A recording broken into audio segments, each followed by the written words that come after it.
surgeon's daughter couldn't walk again until a black homeless boy said, "Let me try." Rain poured down in relentless sheets, turning the streets of Holt City into shimmering rivers of light and shadow. Malik Thompson pushed forward, his jacket clinging to his skin after 12 blocks of walking. Each step sent water splashing against his worn sneakers, but he kept going, his eyes fixed on the glowing sign ahead. Holt City General Hospital. The automatic doors slid open, and a rush of sterile air replaced the storm's chill. Inside, the reception area buzzed with low chatter and the beeping of distant machines. Nurses at the front desk barely glanced up. To them, he was just another soaked kid from the wrong side of town. Except for Rebecca Lang, from her wheelchair. Near the window, she noticed everything. The way Malik's hands trembled, the quiet desperation in his eyes. Her gaze lingered just a second too long before she turned away, unsure if she should speak. Then came Dr. Preston Wells. His white coat was pristine, his expression unreadable. One sharp look at Malik, and his voice cut through the air.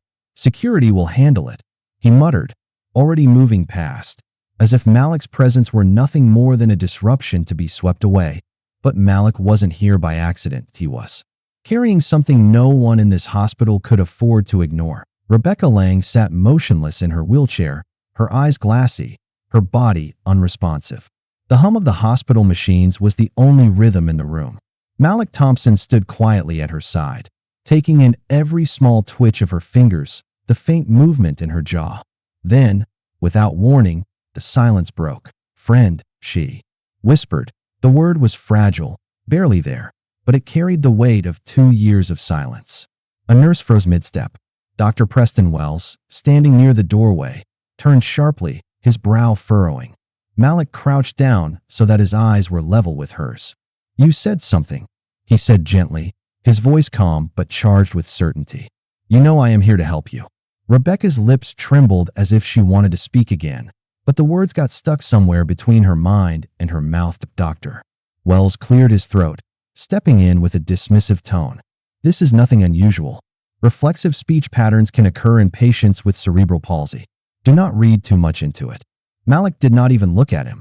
His gaze stayed locked on Rebecca.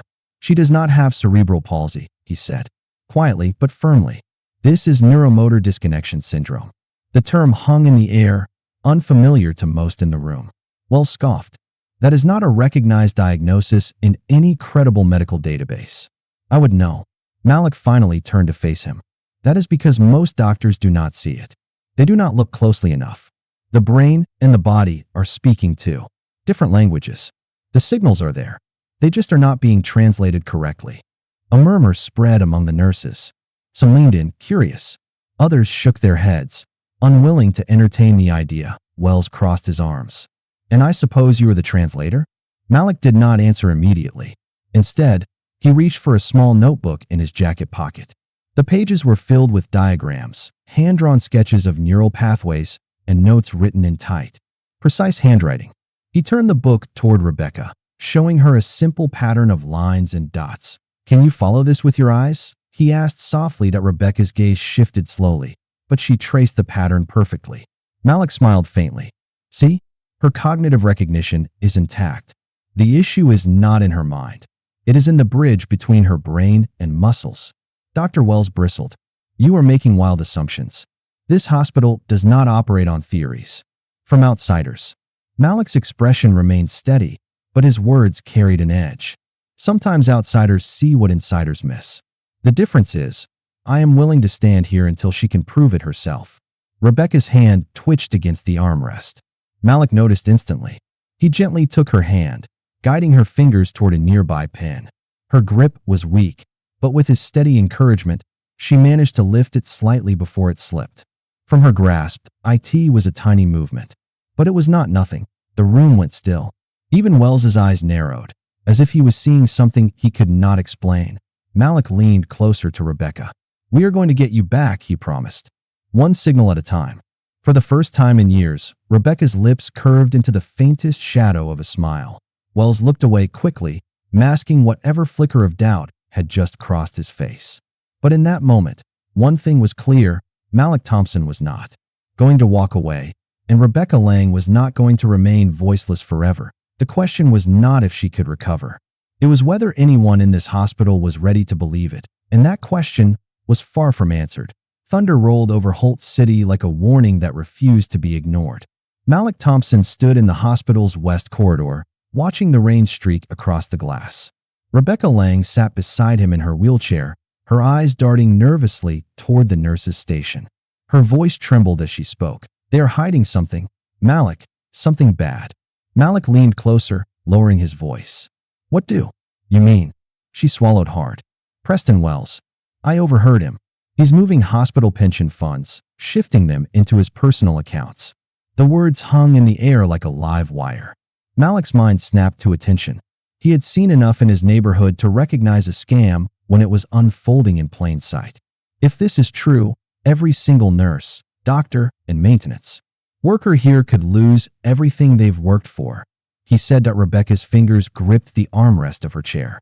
"I tried to tell Dr. Hamilton, the board member, but the moment I mentioned Wells' name, she shut me down, told me I was confused, or maybe still unwell." Malik's jaw tightened. They are protecting him. Before he could say more, Andre Bennett, the hospital's chief operating officer, appeared at the far end of the hall. His polished shoes clicked against the tile, his expression unreadable, but his eyes tracking Malik like a hawk. Later that evening, Malik slipped into the staff archives. His pulse pounded as he rifled through digital financial logs on an old desktop terminal. Page after page confirmed what Rebecca had told him. Hundreds of thousands siphoned into shell accounts under false project names. The sound of a door creaking open made him freeze. Daniel Ruiz stepped into the room. Tall, broad-shouldered, wearing a crisp navy suit, Daniel carried himself with the quiet authority of a man who did not need to raise his voice to control a room. "You should not be here," Daniel said flatly. "I am just," Malik began. But Daniel held up a hand. "Save it. Andre wants to know why you are hanging around Rebecca Lang so much. People are starting to talk." His eyes flicked toward the monitor, still glowing with the incriminating spreadsheets. "And I think you are poking your nose where it does not belong." Malik shut down the screen, trying to steady his voice. "Maybe some things are worth knowing." Daniel studied him for a long moment before turning on his heel. "Careful, kid. Holt City General does not take kindly to troublemakers. And Andre, he is not a man you want as an enemy." That night, Malik walked home with the uneasy sense that the hospital walls now had eyes. He was not wronged. In the security control room, Jason Mendez leaned back in his chair, watching grainy camera feeds flicker across 6 monitors. "Kids all over the building," he muttered into his headset. "Archives, ICU, even supply rooms. I will keep him under until you say otherwise." On the other end, Andre's voice was calm but cold. "Do more than keep him under. I want to know who he talks to, what he sees, what he thinks he knows. And if he gets too close." The line went silent for a beat. Jason smirked. "Understood." Over the next few days, Malik noticed small things. A man reading a newspaper across from his bus stop every morning, though the man never boarded the bus. Footsteps behind him in the empty parking lot after visiting Rebecca. Late one evening, a reflection in a shop window, a figure turning away the instant Malik looked back. ***, Rebecca noticed it too. "They are watching you," she whispered as he helped her adjust her blanket in the hospital garden. "Jason Mendez. I heard Andre give him your name." Malik exhaled slowly. "Then we do not have much time." Her eyes met his. "We?" Malik gave a tight nod. "If Preston's scheme goes through, every decent person in this hospital will pay for it. I am not letting that happen." Rebecca glanced toward the building, as if she could see through the walls to where the vultures circled above. "Then, we have to be smarter than them." Neither of them said it out loud, but they both knew the stakes had changed. Malik was no longer just a soaked stranger who had stumbled into Holt City General. He was now a threat, and threats had a way of disappearing in this city. Outside, the rain eased into a light drizzle, but the tension inside the hospital only thickened. Somewhere between the sterile white walls and the hum of fluorescent lights, the game had begun, and Malik understood that one wrong move could cost more than just his safety. It could cost lives. The day starts like any other, but Malik can feel the tension in the air the moment he walks into Holt Dynamics. Conversations stop when he passes. Eyes follow him. Even the hum of the elevators feels heavier at BY mid-morning. He is called into a conference room. Preston Wells is there, sitting at the head of the table with a smile that is too calm to be innocent. Andre Bennett leans against the wall, arms crossed. Looking like a man who already knows the verdict, on the table lies a small black pouch. Wells slides it across to Malik. "Recognize this?" Wells asks. Malik opens it. Inside is a sleek, gold-plated company tablet, one he has never seen before. "That tablet," Wells says slowly, "went missing from the executive floor yesterday. Security footage shows you were the last one in the room." Malik's chest tightens. He knows this is a setup. He also knows exactly why. His quiet digging into Preston's scheme has not gone unnoticed. "I did not take it," Malik says firmly. "You know I did not." Andre steps forward. "We will let security finish their report. Until then, you are suspended. Hand over your badge." The words cut deep. Malik's badge is not just a piece of plastic. It is his access, his purpose, his way to protect Rebecca that he leaves the room under the watchful eyes of Jason Mendez, the head of security. Jason's expression is unreadable, but Malik can sense the man is evaluating every move he makes. That night, Malik is at his desk at home, staring at a blank notepad. He knows if he walks away now, Wells will win. Employees will lose their jobs. Rebecca's recovery will be crushed under corporate greed. But fighting back means risking everything. Then his phone buzzes. A message from an unknown number. "Meet me. Parking garage. Level 2. Midnight." Malik hesitates but goes. The garage is quiet, shadows stretching across the concrete. Rebecca steps out from behind a pillar, wearing a hoodie and gripping a small envelope. "I should not be here," she whispers. "But you need this." Inside the envelope are printed emails, contracts, and internal memos, proof of Preston's illegal offshore accounts, employee pension theft, and falsified audit records. Malik looks up at her, stunned. "Where did you get this?" "I have access, temporary access," she says. "If they find out, I am done. My career will be over." He shakes his head. "Rebecca, this is too dangerous," she interrupts, voice steady. "Dangerous is letting him keep doing this. You are the only one who will not stay quiet." Her trust hits Malik like a wave. For the first time in months, someone believes in him, not as a problem to be managed, but as a person who can make a difference. The next day, Malik makes his decision. He is done playing defense, while Wells continues his fake theft investigation. Malik starts building his own case. He knows the official channels inside Holt Dynamics are corrupted. He needs someone outside. That is when Tasha Brooks comes into the picture. She works in IT compliance, quiet, often overlooked. Malik visits her under the pretense of checking his suspended employee account. Once they are alone, he slides a flash drive across her desk. "This stays between us. If you decide to help, it could save a lot of people." Tasha plugs it in, scans the files, and her eyes widen. This is enough to bury him." "It is enough if it gets out," Malik says. She bites her lip, weighing the risk. Finally, she nods. "I will do it, but it will have to be off the record. Quiet. I will leak the documents through a private channel." Malik feels a strange mix of relief and fear. The turning point has arrived. He knows Wells will not see it coming. The weeks that followed were unlike anything Malik had ever experienced. The once quiet therapy room at Holt Medical now carried the sound of determination, the rhythmic clink of parallel bars, the shuffle of feet against the floor, and Rebecca's soft laughter whenever she took a step without stumbling. Malik stood by her side almost every day, clipboard in hand, stopwatch ticking. But more than a therapist, he had become something else entirely.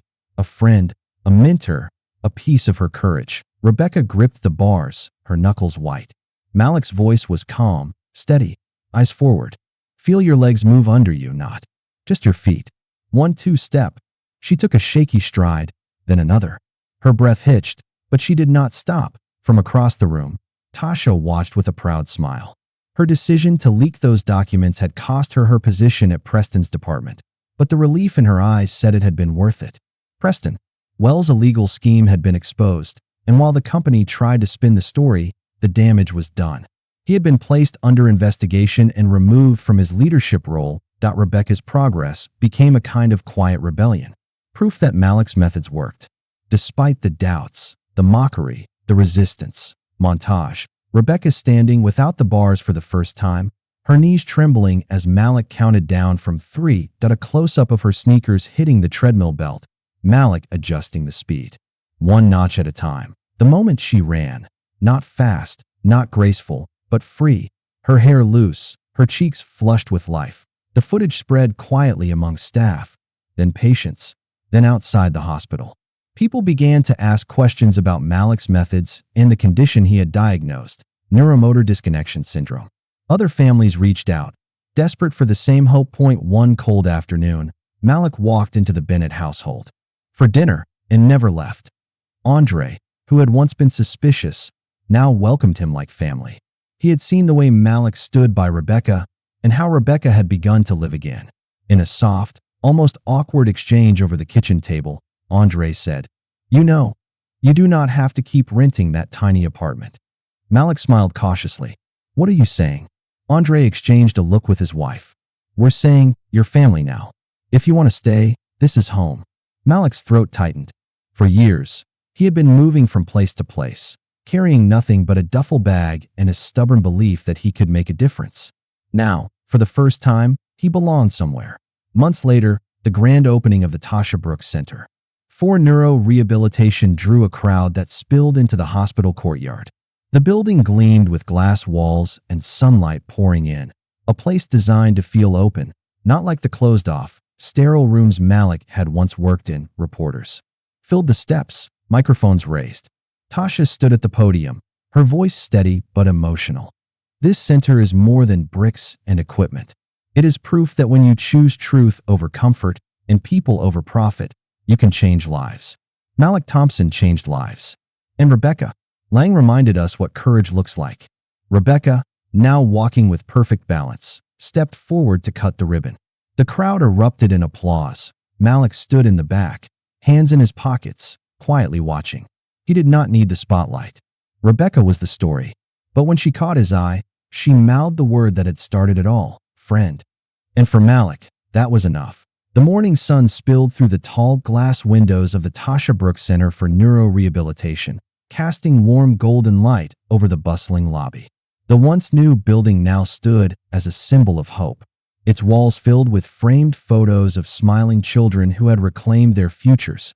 In just 3 years, the center had become a national leader in pediatric neurology. Families traveled from across the country to seek treatment here, knowing that the facility combined cutting-edge technology with an unwavering belief in every child's potential. Down one bright hallway, a familiar figure in a crisp white lab coat moved with quiet confidence. Malik Thompson, now 13, held a clipboard in one hand and walked beside a young boy in a wheelchair. "Do not rush it," Malik said gently, adjusting the boy's posture. "We will take it step by step, just like I learned." The boy smiled, encouraged by the calm certainty in Malik's voice. To him, Malik was not just a helper. He was living proof that miracles were possible. Malik's days were a mix of medical classes, research work, and hands-on therapy with patients. His mind was sharp, his instincts precise, but what set him apart was his empathy. He remembered every hand that had helped him rise, and now he extended his own to others. In another room, Rebecca Lang sat at a desk surrounded by textbooks, her hair tied back, eyes glowing with determination. She was 17 now, tall and steady on her feet, her once slurred speech now clear and confident. She had made a promise to herself the day she took her first step in therapy, that she would become a doctor. Every late-night study session and every medical term she memorized was a step toward that dream. The two of them often crossed paths in the center, exchanging smiles that carried years of shared battles and victories. One afternoon, as they left the building together, they spotted a man standing across the street. Preston Wells. His tailored suit was gone, replaced by a worn jacket. His once commanding posture had wilted. He glanced at them briefly, shame flickering in his eyes, before turning away and disappearing into the crowd. Neither Malik nor Rebecca said a word. They simply walked side by side, their steps in quiet harmony. The center loomed behind them, a living monument to resilience, truth, and the power of standing together. The past had tried to break them. Instead, it had made them unstoppable.